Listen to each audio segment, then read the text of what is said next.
Hello, this is a brief video that outlines the indictment speech process. What I'm going to do is walk you through the documents that are available in this module. They're also available in your textbook as the appendix. Show you how to access the rubric and ensure that you understand how both the practice and performance weeks work for the indictment speech. So let's talk briefly about what an indictment speech is. At this point, you should have read the chapter in the textbook. I do want to take this opportunity to remind you that although the textbook is a simple read, it is an important read. And probably some of the biggest areas that students mess up and get points taken off of is because they don't completely comprehend what an indictment speech is. The persuasive speaking process is really twofold in this course. You've given an informative speech. Now separate and think persuasive and then break that into two. This first speech, the indictment speech, is really where you kind of straddle both informative and persuasive speaking. You're going to, in theory, kind of inform us about a problem. And then that is the problem that you're going to explore and attempt to solve in your propositional speech. So what you're going to do is research an issue to determine whether a problem exists, and hint, you should find a research area where a problem exists to save yourself time, and then formulate a proposition of a policy that would lead to change in those conditions. Let me give you some hints and tips here. What you need to do is identify a problem. Let's say gun control. Is that a problem? Sure, it's a problem on all sides of the issue. Let's assume you wanted to take an anti-guns approach, and you can take any side of the issue. I'm just using this for example. But if you wanted to take an anti-guns approach, you could talk about the problem of gun-based violence in the United States. Now, what you're going to do in this indictment speech is really show through a lot of information how, why, or to what extent that problem exists.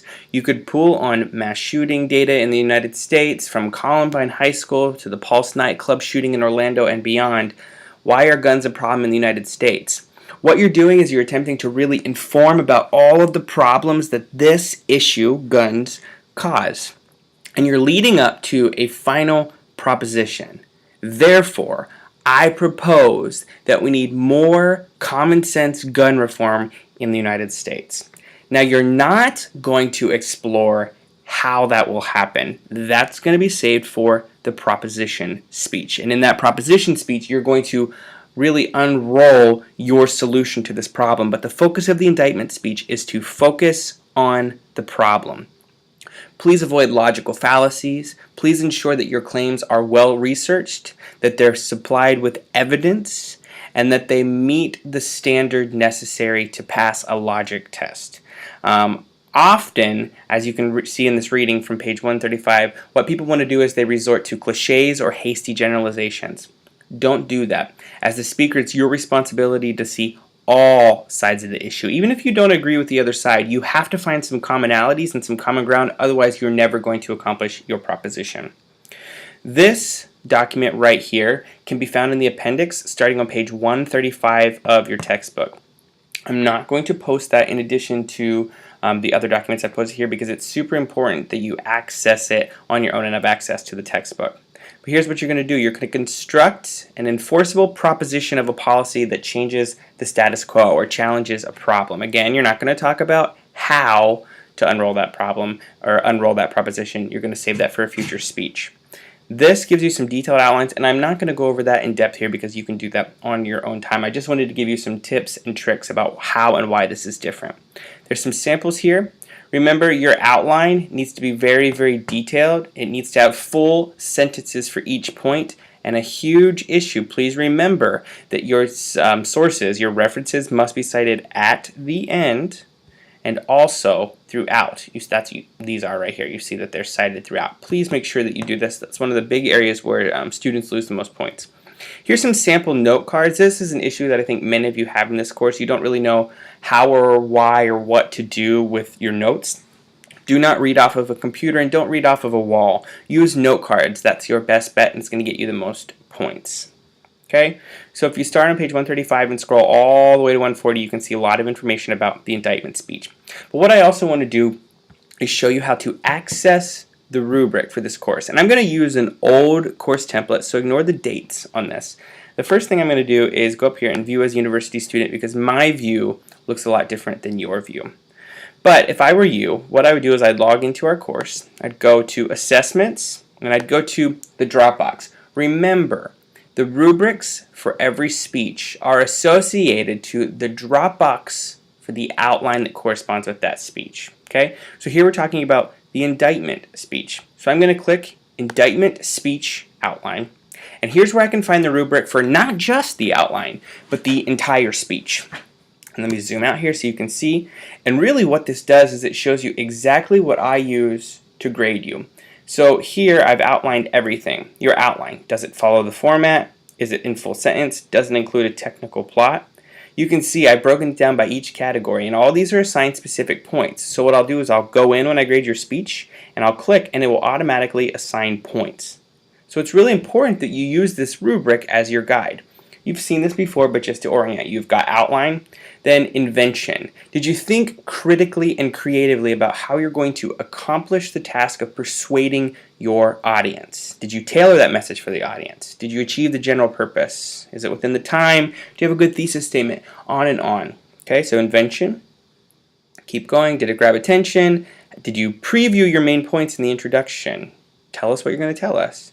Did you provide an obvious thesis statement? Did you give us 2 indictments? That's also going to come through in your propositional speech. You'll notice that this rubric looks a lot different than the informative. The informative speech is really a way for us to benchmark where you are. So we give you an open-ended rubric, and you can interpret it as you will. Now we're trying to be just a little bit more pointed, because it's a way for you to take what you're already comfortable with and then see if you can tailor it to even more directions, because that's really how the real world will work as well.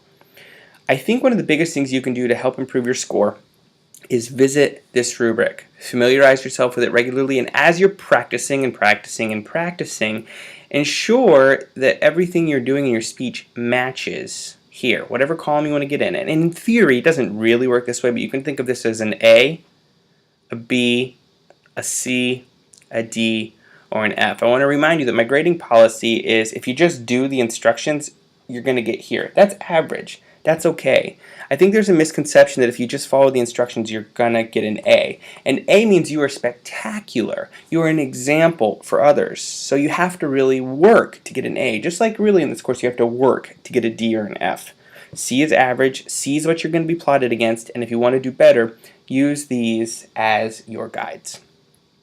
Very, very briefly, I want to just show you one more thing. I'm going to come up here and I'm going to go into our course module, and I want to draw your attention to the actual practice weeks. Again, you're fairly familiar, but by now you know that the indictment speech is split over 2 weeks.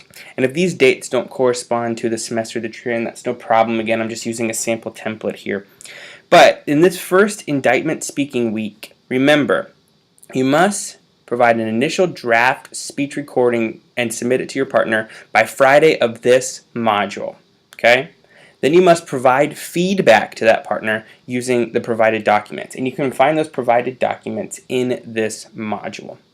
Then, that's due by Tuesday of the next week, which is the module in which the actual speech is due. So this assignment bleeds over. Then you are going to come up with a summary of your partner's feedback. What did they say to you? What was their feedback to you? Big areas to improve, best areas. Then, based on that feedback, come up with a plan to improve. That plan is due to me in this Dropbox, which is step 2, by Thursday of this week, module 11. And then your final informative speech and outline is due by Sunday of this week. So this is module 10, but it straddles multiple weeks. The burden is on you to ensure you understand how this works. If you do not, please reach out to me as soon as possible so I can clarify, because when you click in this one, the only thing you're going to see due is the actual speech. So it's not going to show you that you have anything due from this week. You have to make sure that you've done that all. Again, if that doesn't make sense, I recognize it might be confusing. All this is really designed to help you, but please just make sure you reach out to me so I can clarify anything for you and make sure we're all on the same page. If you have questions I can't express enough, I'm here to help. But I wish you nothing but the best as you do your indictment speech, and I know you're going to rock it. Have a fantastic week. Till next time. Later.